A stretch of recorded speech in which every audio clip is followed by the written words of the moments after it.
juga harus full count. Ya. Ya. Terus maka dapat dinyatakan instrumen tersebut mempunyai validitas eksternal yang tinggi. Ya. Instrumen penelitian yang mempunyai validitas eksternal yang tinggi akan mengakibatkan hasil penelitian mempunyai validitas eksternal yang tinggi pula. Nah, ini tadi saya katakan kalau ininya benar, kalau instrumen penelitiannya benar, maka akan menghasilkan ya hasil penelitian atau nanti ketemuan nanti. Penelitian mempunyai validitas eksternal bila hasil penelitian dapat digeneralisasi atau diterapkan pada sampel lain dalam populasi yang diteliti. Ya. Jadi teman-teman, kalau ya hasil penelitian ya yang memiliki ya validitas eksternal yang apa namanya paling tinggi gitu ya, maka hasil penelitiannya itu dapat digeneralisir ya. Generalisir apa?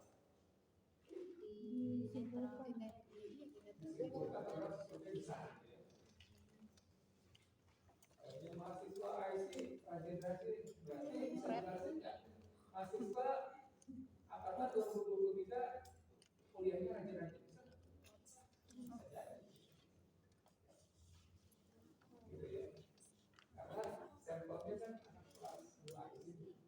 Oh, angkatan saya mau mengetahui anak-anak angkatan 2023 S1 manajemen pada rajin-rajin nggak kuliah?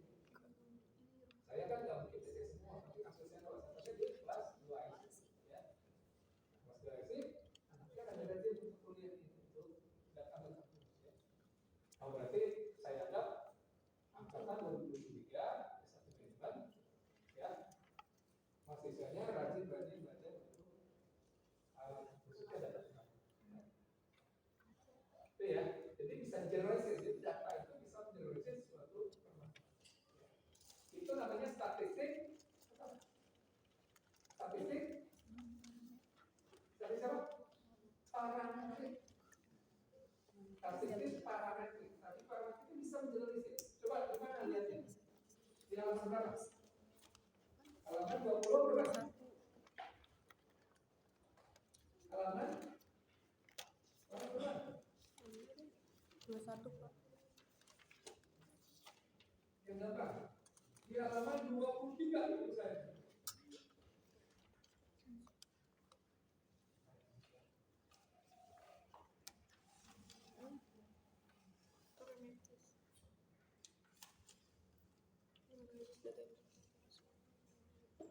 Ya, kita lihat di mana bagiannya? Di statistik inferensial, ya. Statistik inferensial adalah statistik yang digunakan untuk menganalisis data sampel dan hasilnya akan digeneralisasi untuk populasi. Di mana Populasinya siapa tadi? Populasi siapa?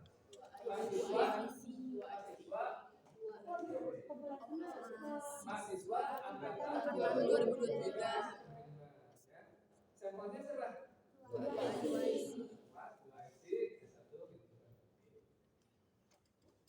Itu ya. Jadi yang namanya parametrik, ya, statistik parametrik, parametrik itu ujungnya adalah ya mengeneralisir ya simpulan dari analisis data sampel untuk populasi. Ya. Nah, terus untuk meningkatkan kualitas eksternal, selain meningkatkan kualitas eksternal instrumen, maka dapat dilakukan dengan membesar jumlah sampel. Jadi kalau ini selalu begitu. Jadi kalau kita penelitiannya pengen akurat, ya sampelnya harus diperbanyak. Makanya menurut Roscoe gimana? Menurut Roscoe tahun 1970 itu gimana? 30 sampai 500. Biasanya kalau udah sampel 500 konsisten. Mau populasi berapa pun, mau 19 juta pun, mau 4 juta pun, tetap kalau sampelnya 500 atau menjelang 500 maksimal 500 itu akan Konsisten apa? Konsisten butuh jumlah sampelnya ya sekitar 500. Sekarang gini, kalau kita mau mengukur sampel, ya mau ngambil sampel, ya terhadap masyarakat, ya jumlah penduduk Kabupaten Karawang. Kabupaten Karawang berapa? 2.300.000 ada kali itu ya. Atau 2.400.000. Populasinya kan 2.100.000. Populasinya 2.500.000. Membutuhkan sampel berapa nih? Yang ideal menurut aturan statistik, menurut kaidah statistik. Ya, kalian lihat di tabel itu kan? Tabel Aisyah Michael. Ya, kan bisa dilihat di situ ya. Tabel Aisyah Michael ya. Nah, coba halaman berapa? Tabel Aisyah Michael. Di sini aja yang tabel Aisyah Michael. Tabel Aisyah Michael kan di sini. Ya, 71. 71. Ya. Nah, berapa? Kalau mau di sini paling besar berapa N-nya? Yang besarnya? 1 juta ya. Kalau 2.500.000 berarti di mana? Di Tahingga ya. Ya, ini kan di sini kalau derajat kesalahannya 1% kan sampelnya adalah 664 ya. Ya, kira-kira dengan 500 ya. Apalagi yang 5%, cuma 349. Ya, sedang-sedangnya 500. Itu sudah menunjukkan ya. Jadi mau berapapun itu kan bisa dihitung melalui rumus ini, rumus yang di tawaran ya, S sama dengan lambda kuadrat gitu ya. Sudah dipelajari di sebelum. Oke, kita lanjutkan lagi ke bagian B di halaman 354 ya. Kemudian reliabilitas instrumen. Kemudian reliabilitas instrumen dapat dilakukan secara eksternal maupun internal. Ya. Secara eksternal, kemudian reliabilitas dapat dilakukan dengan tes retest ya, atau menguji stability ya, ekuivalen dan gabungan keduanya. Secara internal, reliabilitas instrumen, nah ini seperti ini ya. Jadi kita ini sedang membicarakan validitas dan realitas instrumen itu, bukan hasil ya. Secara internal, realitas instrumen penelitian dapat diuji dengan analisis konsistensi butir-butir yang ada pada instrumen penelitian dengan teknik tertentu. Tekniknya apa? Yang pertama adalah tes dan retest. Ya, itu penelitian yang realitas diuji dengan tes retest dilakukan dengan cara mencoba instrumen beberapa kali pada respondennya. Jadi dalam hal ini instrumennya sama, respondennya sama, waktunya yang berbeda. Itu jadi ngecek konsistensi.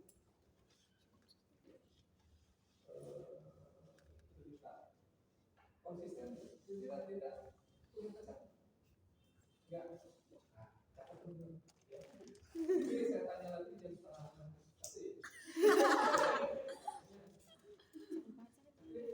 Dia lupa. Kita tidak ada setengah satu karena lapar ya.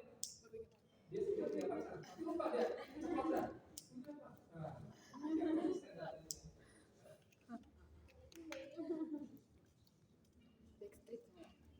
ya, jadi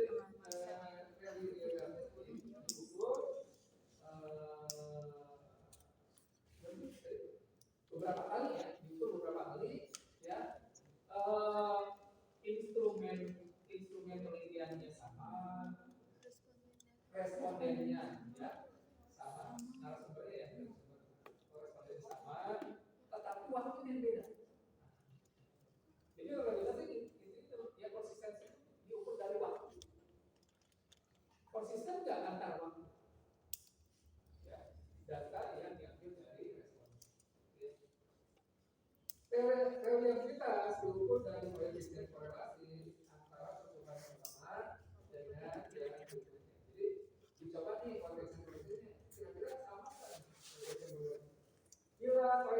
korelasi positif dan signifikan, ya, maka instrumen tersebut sudah dinyatakan reliable. Ya. Kemudian cara ini sering juga disebut stabil. Ya. Caranya seperti itu, teman-teman. Ini ada contoh, ya, di mana datanya sudah tersedia. Ya, respondennya ada berapa? Respondennya ada 20. Ya. Item pertanyaan, nah ini apa nih? Item nomor apa nih? 1, 2, 3, ini instrumen ketika kayak gini nih. Ini ada bentuknya pertanyaan, pernyataan atau pertanyaan. Biasanya dalam ini bentuknya kita berikan misalnya ada pertanyaan, ada pernyataan.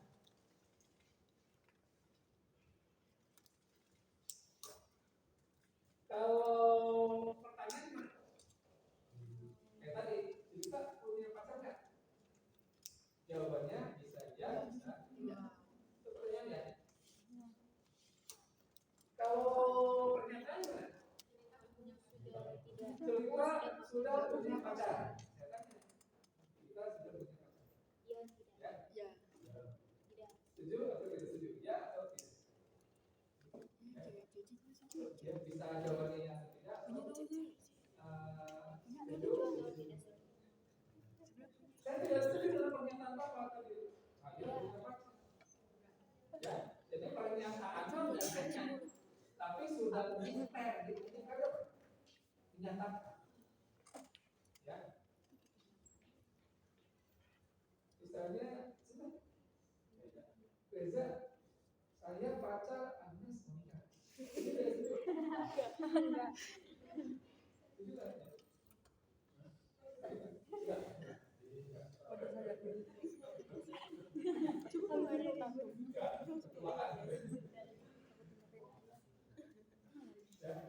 Itu pernyataan. Kalau pertanyaan, kita respondennya menanyakan. Instrumen penelitian itu melakukan pertanyaan, ya, memberikan pertanyaan kepada responden. Itu ya. Nah, ini pertanyaan atau pernyataannya nggak dijelasin, tapi ini sudah dalam bentuk jawaban. Ya. Jadi kan di pretest dulu, jadi caranya melakukan uji realitas dan validasi terhadap instrumen penelitian itu dilakukan dengan cara apa? Mereka sudah jadi caranya kan? Belum ya? Di belakang.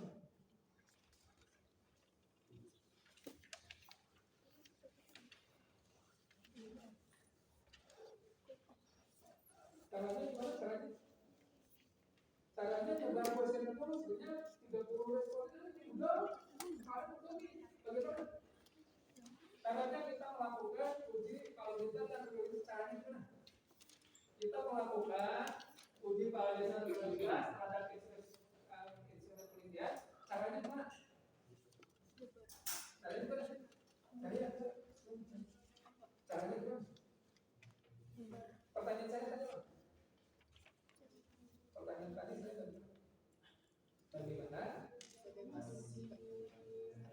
Cara melakukan pengujian validasi dan validasi terhadap Instrumen penelitian. caranya gimana?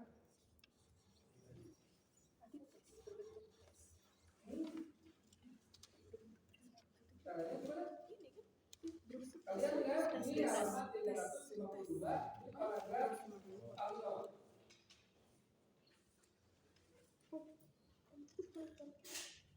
Ya, ya, dengan menyebarkan kuesioner yang di dalamnya berisi instrumen penelitian terhadap apa? Terhadap responden sebanyak 30 orang. Coba baca yang paragraf terakhir. Setelah pengujian konstruk dari ahli selesai, maka diteruskan uji coba instrumen. Nah, uji coba instrumen itu untuk mendapatkan kualitas dan kualitas terhadap instrumen penelitian. Terus instrumen yang telah disetujui para ahli tersebut dicobakan pada sampel dari mana Jumlah anggota yang digunakan sekitar 30 orang. Nah, jadi gitu teman-teman. Jadi Anda bikin nih instrumen penelitiannya ya untuk menguji validitas dan reliabilitasnya. Kalau uji validitas tadi kan instrumen menurut uji validitas itu kan instrumen penelitiannya ya pertanyaan pernyataannya harus diuji, harus dikonsultasikan dengan kan ini kemarin itu bahasa. Tanya tuh sama ahli benar nggak? Cari teorinya. Teorinya ada nggak yang menyatakan bahwa instrumen penelitian itu seperti ini ya pernyataan ya, atau pertanyaan ya. Nah terus setelah itu ya setelah konsultasi ya setelah konsultasi dan ahli itu menyetujui yang disusun ya instrumen penelitian yang itu disusun oleh kita terus kemudian disetujui oleh ahli ya maka ya diuji cobakan boleh dikatakan sebagai pretest diuji cobakan terhadap 30 responden tadi. Pak, menurut siapa? Menurut kaidah statistik yang jadi kalau kalian berargumen, ada dasar di depan. Ini menurut kaidah statistiknya Pak. Di mana ini? Jadi baik uji validitas maupun sama disebarkan instrumen penelitiannya ya kepada responden sebanyak 30 orang. Kemudian didapatlah data. Nah, kalau di sini kan 30, tapi kalau contoh cuma 20. Contoh tuh ya kalau 30 kan kepanjangan ini ya jadi reportasnya. Jadi ini teman-teman ya. Nanti ada membuat ini untuk menguji validitas dan reliabilitas terhadap instrumen ya, gitu ya. Coba ya. Nyoba apa? Nyoba menguji realitas instrumen penelitian. Ya. Ini datanya. Ini respondennya ada 20 ya. Si A, si B sampai 20 ya. Ini setiap pertanyaan dan pernyataannya ada berapa? 10 ada 10 ya, ada 10 pertanyaan atau pernyataan. Nah, dari jawaban itu nanti di total. Itu dalam melakukan uji realitas dalam bentuk tes dan retest. Ya. Ditotalin berapa ya? Nah, terus gimana nih setelah ditotalin gimana? Terus, nah ini kan namanya realitas apa? Tadi supaya konsisten. Terhadap apa? Konsistennya apa? Konsisten antar waktu. Makanya di sini kan ada data percobaan pertama. Percobaan pertama berarti apa? Waktunya jam 10 misalnya ya. Nanti coba lagi jam berapa? Jam 12.30 atau di besok. Kan uji konsistensi nanti. Konsisten nggak?